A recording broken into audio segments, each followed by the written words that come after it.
ថ្ងៃនេះខ្ញុំលើកយកអំពីសន្ធិសញ្ញាមួយដែលបានចុះហត្ថលេខារវាងមហាអំណាចធំៗដើម្បីធានាការពារសុវត្ថិភាពដល់អ៊ុយក្រែនដែលសន្ធិសញ្ញានោះហើយដែលធ្វើឲ្យអ៊ុយក្រែនរងគ្រោះដល់សពថ្ងៃហើយមិនអាចជួយអ្វីអ៊ុយក្រែនដើម្បីទប់ទល់នឹងរុស្ស៊ីបានសន្ធិសញ្ញានោះគឺមានឈ្មោះថា Budapest Memorandum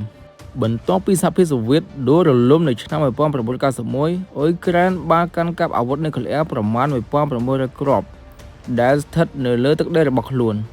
នោះបានធ្វើឲ្យអ៊ុយក្រែនក្លាយជាប្រទេសលំដាប់ទី3ដែលមានអាវុធនុយក្លេអ៊ែរច្រើនបំផុតនៅលើលោក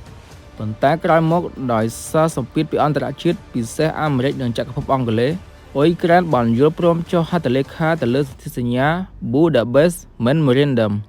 ដោយប្រគល់អាវុធនុយក្លេអ៊ែរទាំងនោះទៅឲ្យរុស្ស៊ីដើម្បីបំផ្លាញឬក៏ជួសជុលអ៊ុយក្រែនក៏បានចូលរួមជាមួយនឹងសន្ធិសញ្ញា NPT ដែលជាសន្ធិសញ្ញាមិនរីកសាយភាយអាវុធនុយក្លេអ៊ែរ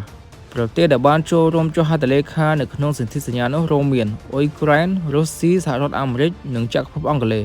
ដោយមានប្រទេសសង្កេតការណ៍ដូចជាបេឡារុសនិងហុងគ្រីសន្ធិសញ្ញានេះធ្វើឡើងនៅថ្ងៃទី5ខែធ្នូឆ្នាំ1994នៅទីក្រុង Budapest ប្រទេសហុងគ្រី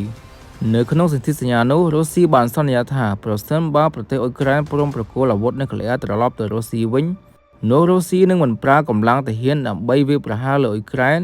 គោរពអធិបតេយ្យភាពនិងបូរណភាពទឹកដីអ៊ុយក្រែនដោយយកព្រមទទួលស្គាល់តំបន់ក្រៃមៀគឺជាទឹកដីរបស់អ៊ុយក្រែននិងគោរពព្រំដែនអន្តរជាតិរវាងអ៊ុយក្រែននិងរុស្ស៊ីមិនគំរាមកំហែងតាមរយៈសេដ្ឋកិច្ចនិងការទូតទៅលើអ៊ុយក្រែនចំណែកចក្រភពអង់គ្លេសនិងអាមេរិកវិញបានសន្យាថានឹងគោរពអធិបតេយ្យភាពនិងបូរណភាពទឹកដីរបស់អ៊ុយក្រែនមិនគំរាមកំហែងឬប្រើកម្លាំងយោធាទៅលើអ៊ុយក្រែន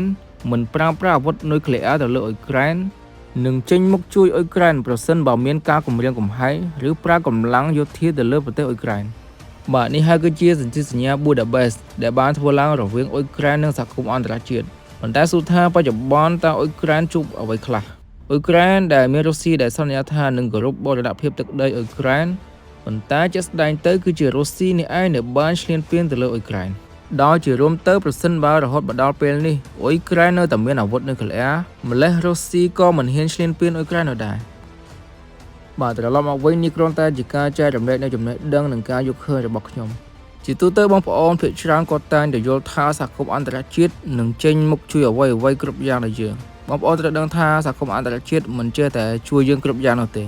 ជួនកាលទៅសហគមន៍អន្តរជាតិក៏មិនល្អគ្រប់យ៉ាងដោយអ្វីដែលបងប្អូនគិតដូចដែរបងប្អូនក៏លេចទៅមើលប្រទេសវៀតណាមដែលជាប្រទេសកុម្មុយនីសនឹងធ្វើទុកបុកម្នេញទៅលើខ្មែរក្រមតែបែរជាទទួលការអនុគ្រោះពន្ធ 0% នាំចូលទៅក្នុងទឹកដីអឺរ៉ុបដោយរួចពន្ធ